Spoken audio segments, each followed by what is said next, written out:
வணக்கம். இந்த உலகத்தில் ஒரு மலை இருக்கிறது. அதை ஒருமுறை வலம் வந்தாலே மனிதனின் வாழ்க்கை மாறும் என்று சொல்லப்படுகிறது. அது எந்த மலை? ஆம், அதுதான் நம் அருணாச்சல மலை, திருவண்ணாமலை.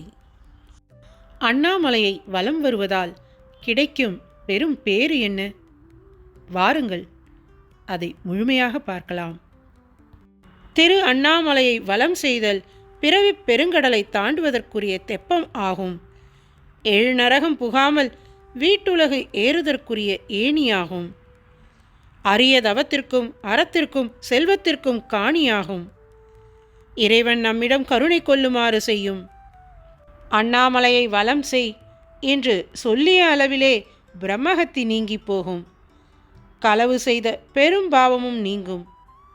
குருவரனுக்கு தவறு செய்த பெரும் பாவமும் நிலை குலைந்து ஓடிப்போகும். தந்தையை கொன்ற பாவம், குழந்தைகளையும் மாதரையும் கொன்ற பாவம், சிவாலயத்திற்குரிய செல்வத்தை திருடின பாவம் அனைத்தும் ஓடிப்போகும். திருமலையை வலம் வர வேண்டும் என்று ஓரடி எடுத்து வைத்தவருக்கு யாகம் செய்த பயன் சித்திக்கும். பூமியை வலம் செய்த பயன் உண்டாகும். பூஜைக்குரிய எல்லா பயனும் கிடைக்கும். உருத்திரப்பதம் அடைவர். 2 அடி வைத்தவருக்கு ராஜசூயம் செய்த பயன் கிடைக்கும். புனித நீராடிய பயன் உண்டாகும். சிவலிங்க பிரதிஷ்டை செய்த பயன் உண்டாகும். மகேஸ்வர பதம் அடைவர். 3 அடி வைத்தவருக்கு எல்லா யாகத்தின் பயனும் உண்டாகும். பல வகை தானங்களை செய்த பயன் உண்டாகும்.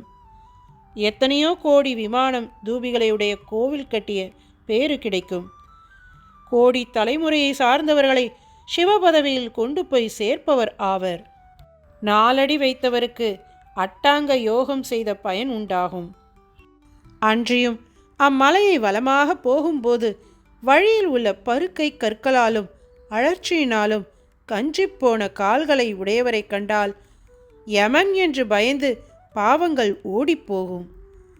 அன்றியும் தீமயமான திருமலையை வலம் புரிபவர் தம் அடிகளில் ஒட்டிய துகள் ஒன்று காற்றினால் நரகத்தை போன்ற இடங்களில் சேர்ந்தால் அவ்விடங்களும் கைலாயம் போல் தூய்மையாகும். மனிதர் உடலில் பட்டால் அவர் தம் இறப்பும் பிறப்பும் நீங்கி போகும்.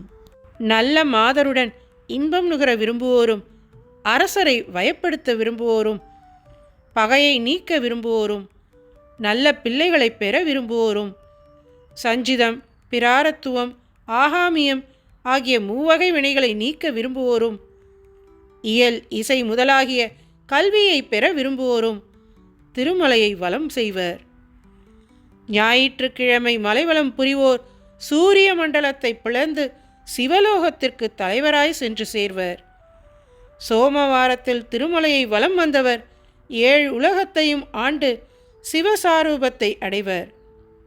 செவ்வாய்க்கிழமை மலையை வலம் செய்பவர் கடன் சுமையும் வறுமையும் நீங்கி பிறப்பிறப்பும் நீங்கப் பெறுவர்.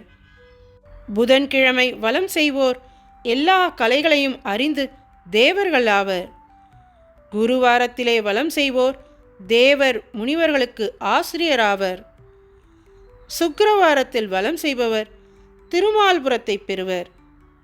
சனிவாரத்தில் வலம் செய்பவர்களுக்கு 9 கோள்களும் 11ஆம் இடத்திலிருந்து பயனை கொடுப்பார்கள். சிவராத்திரியிலும் ஆண்டு பிறப்பன்றும் ஐப்பசி, கார்த்திகை, மார்கழி மாதங்களிலும் வலம் செய்வோர் மேலே சொல்லிய பயன்களை விட மேலான பயனை அடைவார்கள். உத்தராயண தக்ஷணாயன காலத்திலும் மாசி மகத்தன்றும் அர்த்தோதய காலத்திலும் சூரிய கிரண காலத்திலும் விதிபாத யோகத்திலும் வலம் செய்பவர்களுக்கு அவரவர் விருப்பம் நிறைவேறும். நம்பிக்கையுடன் ஒரு முறை அண்ணாமலையை வலம் வந்து பாருங்கள். உங்கள் வாழ்வில் ஏற்படும் மாற்றத்தை நீங்களே உணர்வீர்கள். அண்ணாமலையாரின் அருள் அனைவருக்கும் கிடைக்க வேண்டுகிறேன். கிரிவலம் செய்யும்போது இந்த விஷயங்களை தவறாமல் பின்பற்றினால் உங்கள் வாழ்க்கையில் அதிசயம் நடக்கும். அது என்ன என்பதை அடுத்த வீடியோவில் பார்க்கலாம். ஓம் நம சிவாய.